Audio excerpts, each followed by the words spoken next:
You can't read that. Just bring the wine. The sentence landed cold, sharp enough to slice through the low hum of jazz and quiet conversation, and for a moment, even the clinking of crystal glasses seemed to hesitate. Heads didn't turn all at once, but they shifted subtly, like a ripple moving across a still lake, until every eye in the private dining room found its way to her. Naomi Brooks stood perfectly still, a polished silver tray balanced in her hand, her posture straight, her expression calm, as if the words hadn't been meant to reduce her to something smaller than the room itself. The restaurant sat 40 floors above downtown Manhattan, where the skyline stretched wide and glittered like a promise most people would never touch, and inside, everything whispered money. Imported marble floors, warm amber lighting, the faint scent of aged bourbon and truffle oil drifting through the air. At the center of it all sat Ethan Caldwell, a billionaire CEO known for building empires out of ideas and breaking people down just as easily, his tailored navy suit fitting like it had been engineered rather than sewn, his voice measured, confident, and used to being the final word in any room. He didn't look at Naomi when he spoke, not really, just past her. As if she were part of the furniture, something functional but forgettable. Naomi didn't move. She didn't rush to obey, didn't shrink, didn't apologize. Instead, her eyes flicked, just for a fraction of a second, toward the document resting beside Ethan's glass. A dense page of text filled with tight, unfamiliar characters, the kind most people at the table had already decided was too complex to bother understanding. Then her gaze returned forward, steady, quiet, unreadable. Around the table a few guests exchanged knowing smiles, the kind that came easy when you believed you understood your place in the world and everyone else's. Someone chuckled under their breath. Another took a sip of wine, watching, waiting, as if this moment were nothing more than mild entertainment before the real business resumed. Ethan leaned back slightly in his chair, one arm draped casually along the edge, his confidence filling the space like a second atmosphere. It's a technical brief, he added, almost amused now. Not exactly light reading. The implication didn't need to be spelled out. Naomi shifted the tray from one hand to the other, the motion smooth, practiced, controlled. Up close, the soft light caught the details people rarely noticed, the precision in her movements, the quiet awareness in her eyes, the kind that came from observing more than speaking. She had learned long ago that rooms like this revealed more than they intended. That power often spoke the loudest when it thought no one important was listening. And right now, no one in this room believed she was important. The music carried on, soft and distant, a saxophone weaving through the background like a story no one was paying attention to.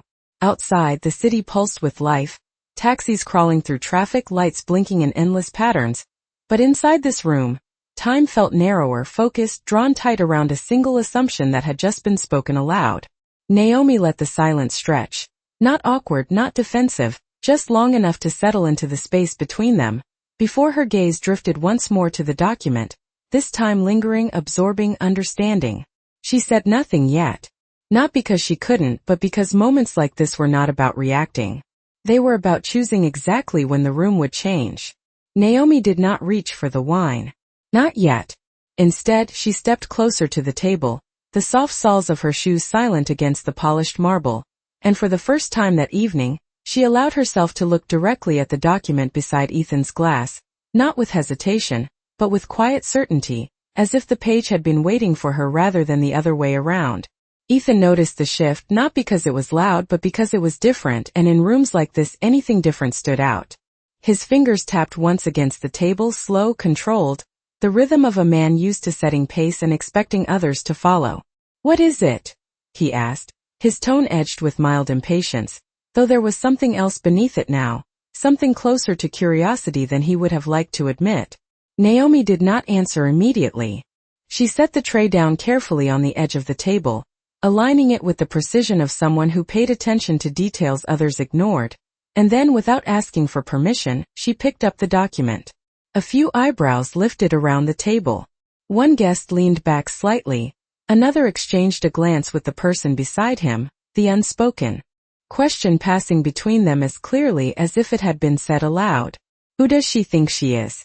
The room did not fall silent this time, but it tightened, conversations fading into low murmurs as attention narrowed once again.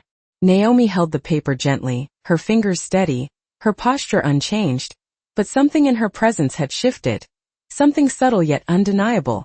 like a current running just beneath the surface. Her eyes moved across the text, line by line, not scanning, not guessing, but reading, absorbing, understanding.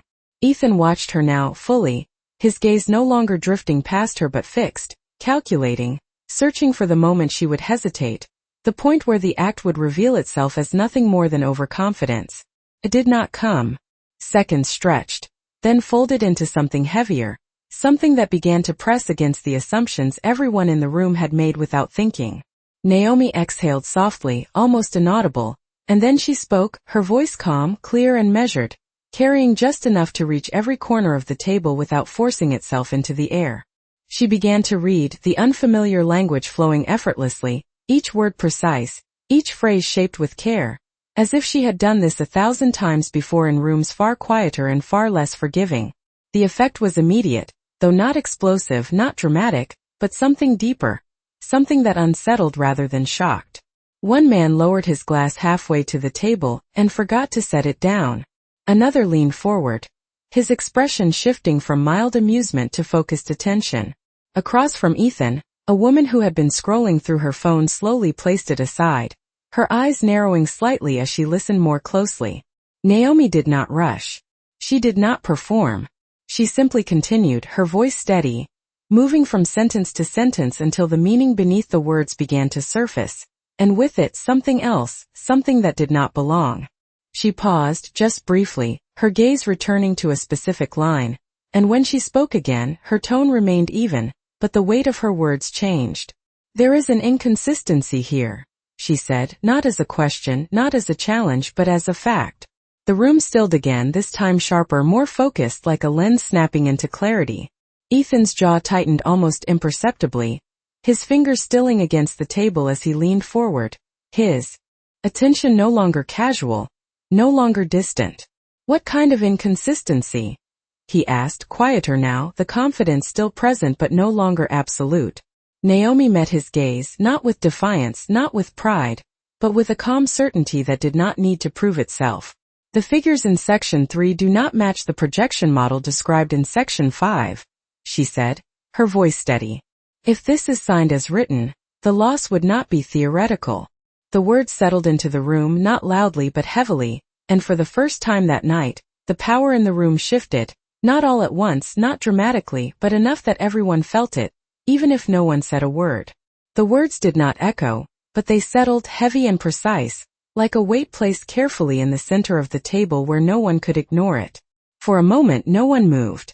The skyline outside still shimmered through the glass, the city alive and indifferent, but inside, something had shifted in a way that could not be undone. Ethan did not speak immediately. He reached for the document instead, slower this time, his fingers no longer tapping with casual authority but tightening slightly as he pulled the pages closer.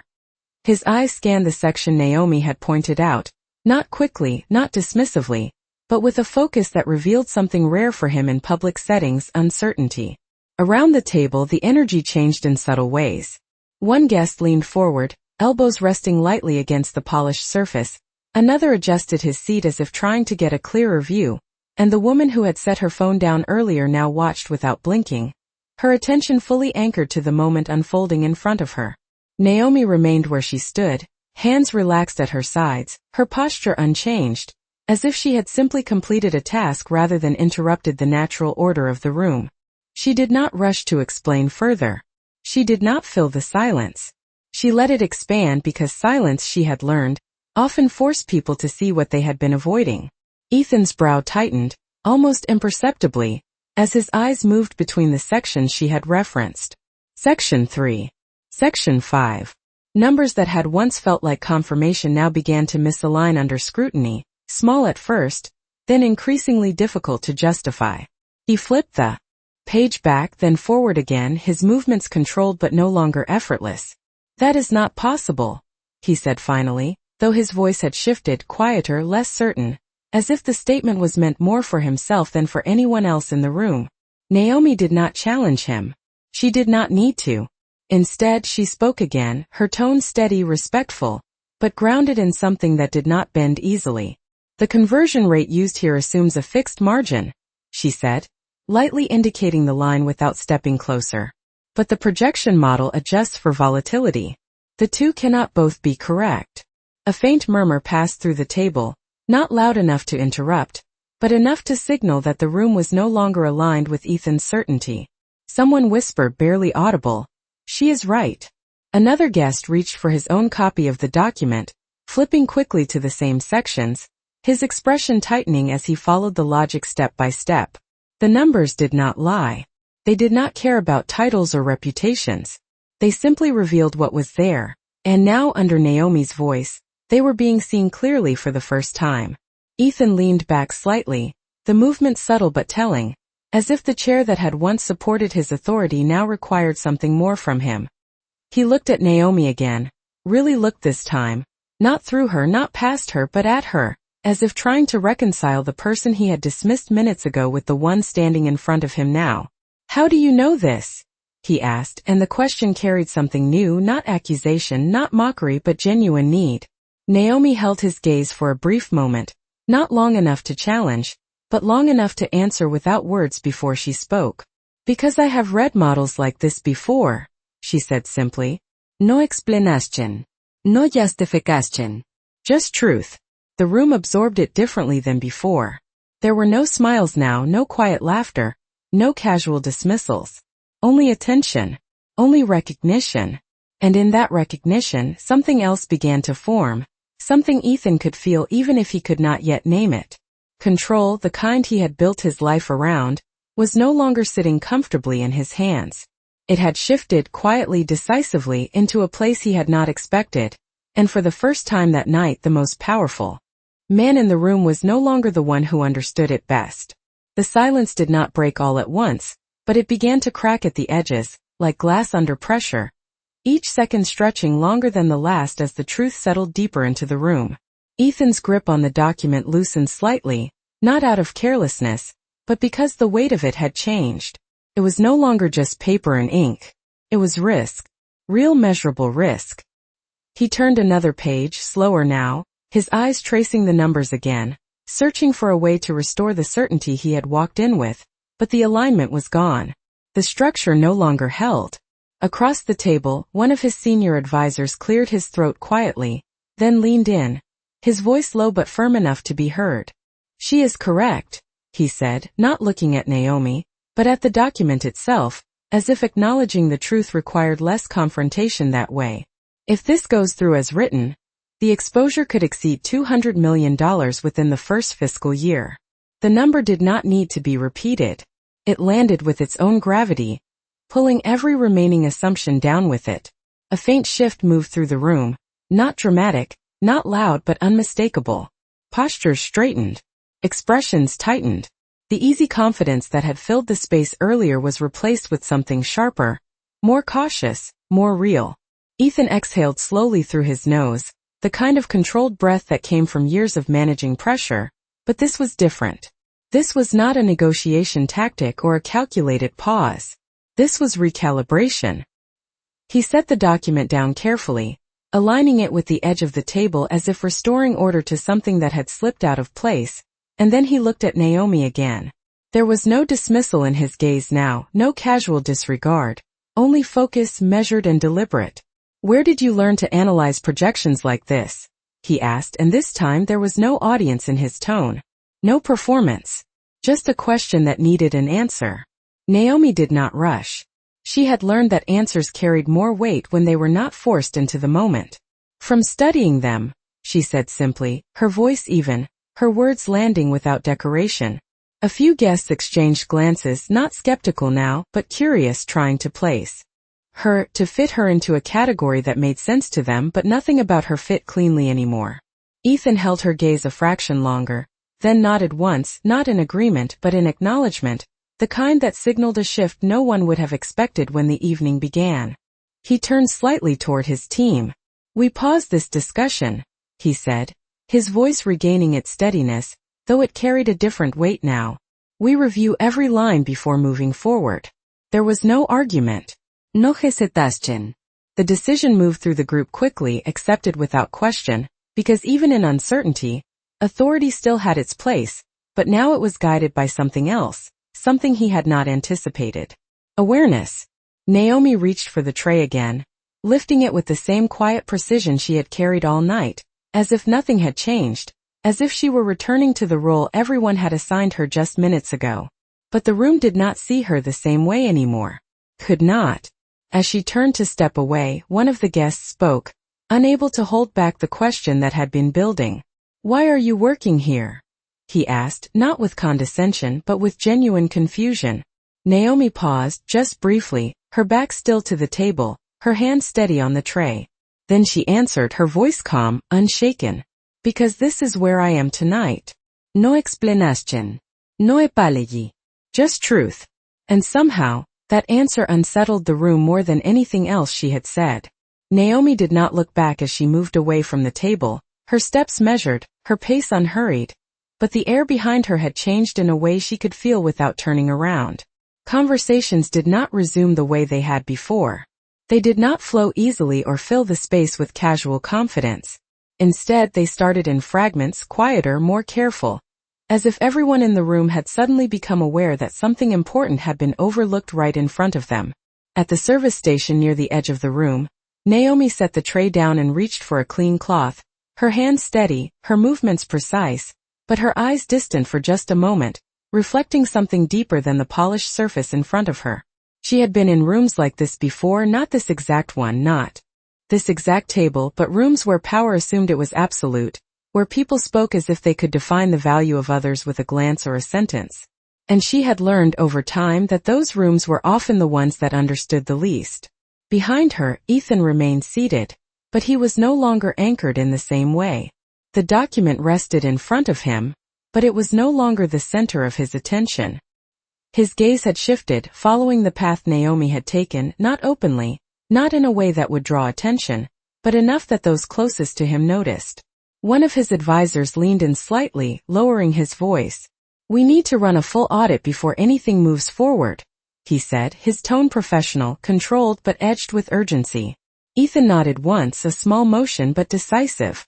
"We will," he replied, and this time there was no trace of dismissal in his voice, only clarity.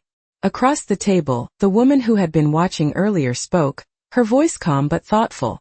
"You almost signed that," she said, not as an accusation but as an observation. Ethan did not respond immediately.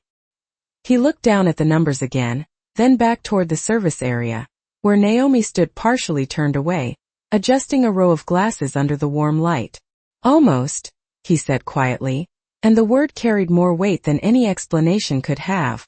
The realization settled into him slowly, not as a shock, but as something more uncomfortable, something that required him to re-examine more than just the document in front of him. He had built his reputation on seeing what others missed, on anticipating risks before they became problems, on staying 10 steps ahead. And yet, tonight, the most critical detail in the room had not been hidden in complex data or buried in fine print. It had been standing right beside him, holding a tray, and he had chosen not to see it. The irony did not sting loudly. It settled quietly deeper than that. Ethan pushed his chair back slightly and stood, smoothing the front of his jacket out of habit, though the gesture felt different now, less about appearance and more about grounding himself in a moment that had shifted beyond his control. Conversations paused again as he moved, not because of his title, but because of the direction he was heading. He walked toward the service station, each step deliberate, not rushed, not hesitant, but intentional in a way that carried its own kind of weight. Naomi noticed him before he spoke. She did not turn immediately. She finished placing the last glass in line, aligning it perfectly with the others, then set the cloth aside. Only then did she face him, her expression neutral, composed, unchanged from the beginning of the night. For a brief second, neither of them spoke. The distance between them was small, but it held everything that had just happened, everything that had shifted, everything that had been revealed. Ethan broke the silence, his voice lower now, not softened, but stripped of the edge it carried before. "You saw something none of us did," he said, not as praise, not as a question, but as acknowledgement. Naomi met his gaze steadily, her eyes calm, her presence grounded in a way that did not seek validation. "It was there," she replied simply. "You just had to look." And in that moment the difference between them was no longer about power or position or who controlled the room. It was about who had been paying attention all along. The space between them held steady, not tense, not fragile, but deliberate, as if both understood that whatever came next would matter more than anything that had already been said. Ethan studied her for a moment longer, not searching for flaws now, not trying to place her into something smaller, but trying to understand the gap between what he had assumed and what was standing in front of him. It was not just about the document anymore. It was about perception, about how easily certainty could become blindness when it was left unchecked. "You should not be here," he said finally, the words coming out slower than he expected, not as a command, not even as criticism, but as a realization forming in real time. Naomi did not react the way most people in that room would have. She did not take it as an insult, nor as a compliment. She simply listened. "I am here," she answered, her voice even, grounded, not defensive, not impressed. The difference between the two statements lingered, subtle but unmistakable. Ethan let out a small breath, almost a quiet laugh, though there was no humor in it. It was the sound of something shifting internally, something recalibrating in a way that did not happen often for him. Behind him, the table had gone nearly silent again, though no one had been told to stop talking. They were watching, not out of obligation, but because they understood that this moment carried more weight than the deal they had gathered for. One of the guests leaned slightly toward another and whispered, "He is listening to her." The tone was not mocking. It was surprised. Naomi reached for a fresh glass and placed it on the tray, her movements still precise, still controlled, but there was a quiet strength in them now that did not need to announce itself. Ethan noticed it, the consistency, the discipline, the absence of hesitation. It was the same discipline he expected in boardrooms, in negotiations, in people he trusted with million-dollar decisions, and yet here it was in someone he had dismissed without a second thought. "What is your name?" he asked, and this time the question carried respect, not curiosity. "Naomi Brooks," she replied. No added detail. No attempt to explain herself further. The name settled between them, simple, direct, but it carried a presence now that it had not carried before. Ethan nodded once, as if committing it to memory, as if it mattered, because now it did. "Naomi," he repeated quietly, and the way he said it was different from how he had spoken earlier in the night. There was no distance in it. No dismissal. Just acknowledgement. He glanced briefly back toward the table, where his team sat waiting, the document still open, the numbers still unresolved. The deal now paused in a way no one had planned for. Then he looked back at her. "If you had not spoken," he said, choosing each word carefully, "we would have signed that tonight." It was not an exaggeration. It was not framed for effect. It was truth, and the weight of it did not need to be emphasized.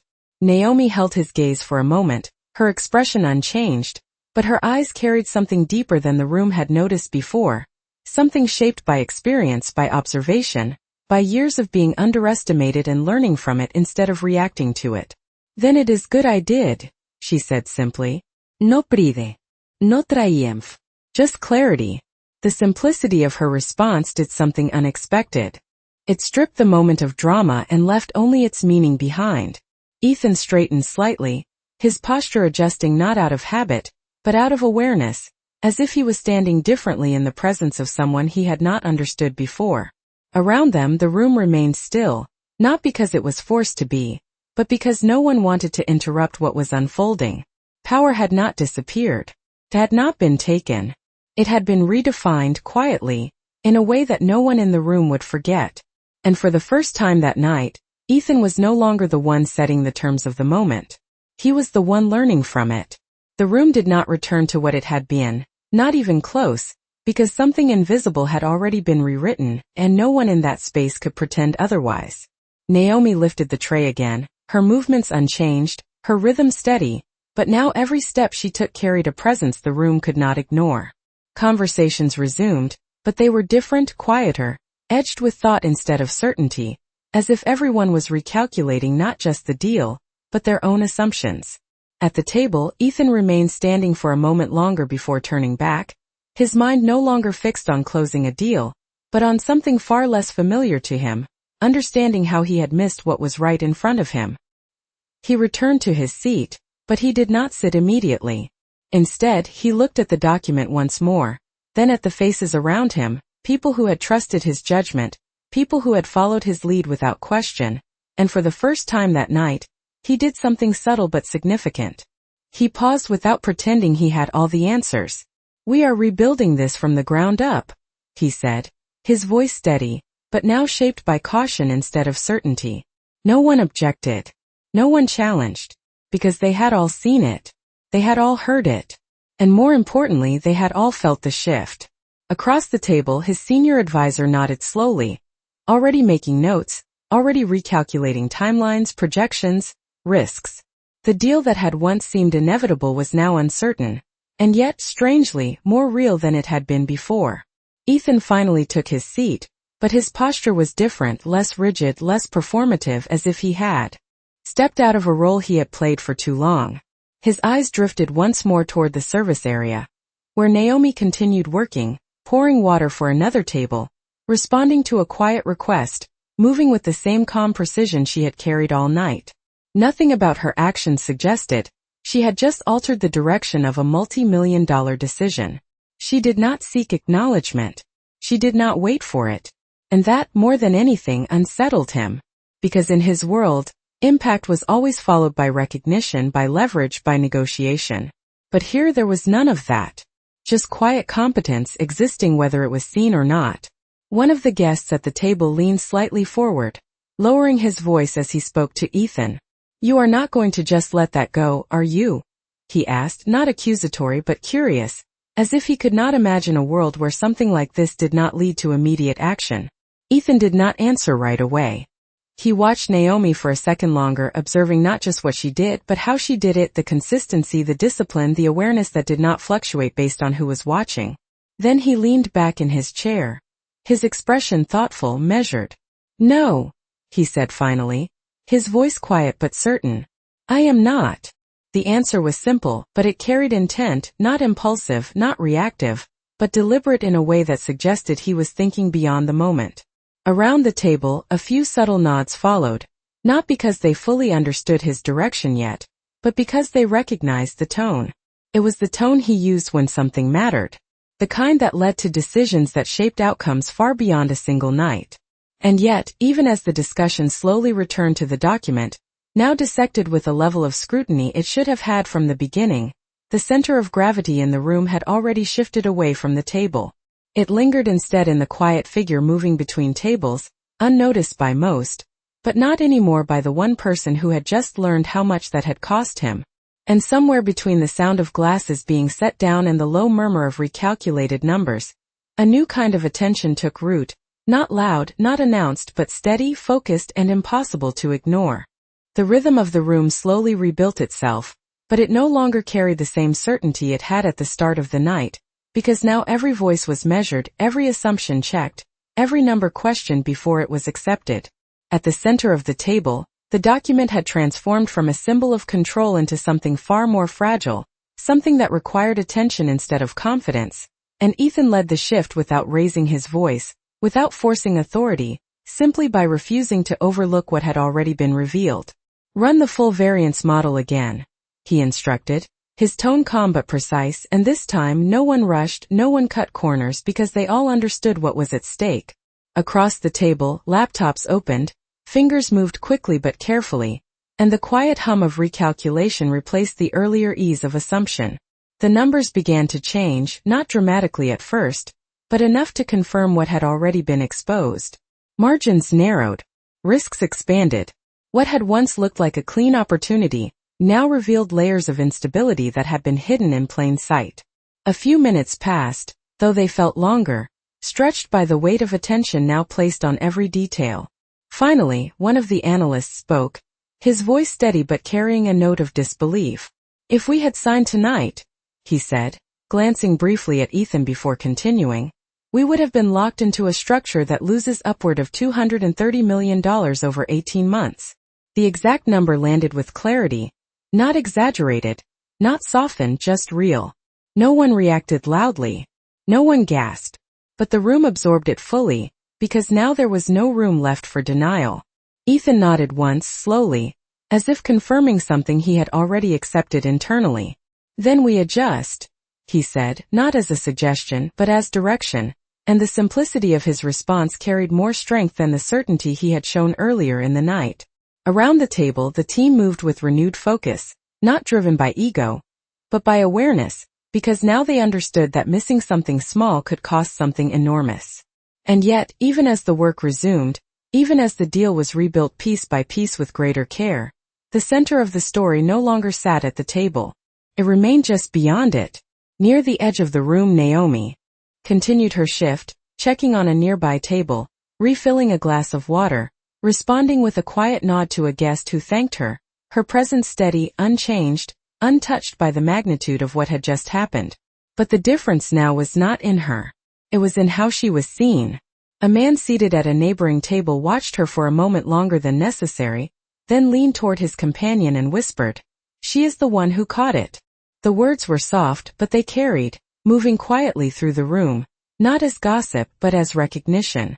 Another guest turned slightly, following Naomi with his eyes, not with curiosity anymore, but with respect that had not been there before. It spread subtly, like a current moving beneath the surface, unseen but undeniable. Back at the table, Ethan noticed it too. Not the whispers themselves, but the shift in attention, the way the room had recalibrated around someone it had once ignored.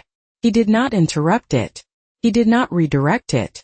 Instead, he allowed it to exist because for the first time that night, he understood that recognition was not something he controlled. It was something that had to be earned, and sometimes it appeared in places he had never thought to look. He closed the document slowly, not to end the discussion, but to mark a transition, a moment where the direction had changed in a way that would carry forward beyond this room, beyond this deal, into something less defined but far more important. His gaze moved once more toward Naomi, not with urgency, not with expectation, but with intention forming quietly beneath the surface. Because what had happened here was not finished. Not for him. Not yet. The night did not end with applause, and it did not need to, because the kind of shift that had taken place did not ask for noise, it asked to be remembered. The skyline outside still burned with light, the city moving forward without pause, but inside the room, something quieter had settled, something that would follow each person long after they left the table. Ethan remained seated for a moment after the final adjustments were agreed upon, his team already outlining next steps, timelines, revisions, but his attention was no longer anchored to the numbers. It lingered elsewhere, on something less measurable but far more difficult to ignore. Across the room, Naomi finished clearing a table, her movements steady, her presence unchanged, as if the evening had unfolded exactly as expected. There was no trace of performance in her actions, no subtle glance to see who was watching, no shift in posture to match the attention that had found her.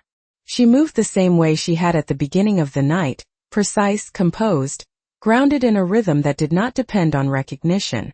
And that, more than anything, stayed with him. Ethan stood slowly, not with the urgency of a man chasing a deal, but with the intention of someone who understood that something unfinished remained. Conversation softened again as he moved, not because of who he was, but because of where he was going. He crossed the room with measured steps, stopping just short of where Naomi stood arranging a fresh set of glasses beneath the warm light. For a brief moment he said nothing, allowing the silence to exist without forcing it into meaning. Then quietly he spoke. "You changed the outcome of this night," he said, not as a statement meant to impress, but as a truth he had already accepted. Naomi did not look surprised. She did not look proud. She simply met his gaze with the same calm she had carried all evening. "The outcome was already there," she replied. "It just had not been seen." The words landed differently now, not as correction, not as challenge, but as something closer to clarity. Ethan nodded once, slowly, as if acknowledging not just what she had done, but what he had failed to do.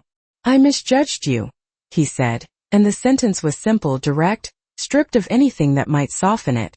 It was not easy for him to say. It was not meant to be. Naomi held his gaze for a moment, her expression steady, her voice quiet when she answered. "You did not see me," she said. "There is a difference." The distinction lingered, subtle but undeniable, and for a moment, Ethan had no immediate response, not because he disagreed, but because he understood. Truly understood. Around them the room continued to move, servers passing by, guests finishing conversations, the night carrying forward, but the moment between them remained still, anchored in something that would not be undone by time or distraction. Ethan reached into his jacket, then paused, not out of hesitation but reconsideration, as if recognizing that whatever came next should not be reduced to something transactional. Instead, he let his hand fall back to his side. "If you ever decide you want to do more than serve tables," he said, his voice steady, "there is a place for you where your skills will not be overlooked." It was not an offer wrapped in power. It was an invitation shaped by respect. Naomi listened, her expression unchanged, her posture grounded, and for a moment, the room seemed to wait for her answer, even if no one else realized it. Then she gave a small, almost imperceptible nod. "Maybe one day," she said. "No urgency. No promise. Just possibility." Ethan accepted it without pressing further, because for the first time that night, he understood that not everything of value needed to be secured immediately. Some things required patience. Some things required growth. And some things required learning how to see them in the first place. Naomi returned to her work, lifting the tray once more, moving through the room with the same quiet presence she had always carried, but now the room had changed around her. And as Ethan stood there for a moment longer before turning back toward his table, one truth settled in, clear and lasting, not just for him, but for anyone who had witnessed it. Power could command attention. Money could control outcomes. But neither could replace the one thing that had shifted everything that night. The ability to see, to understand, and to respect what had been there all along.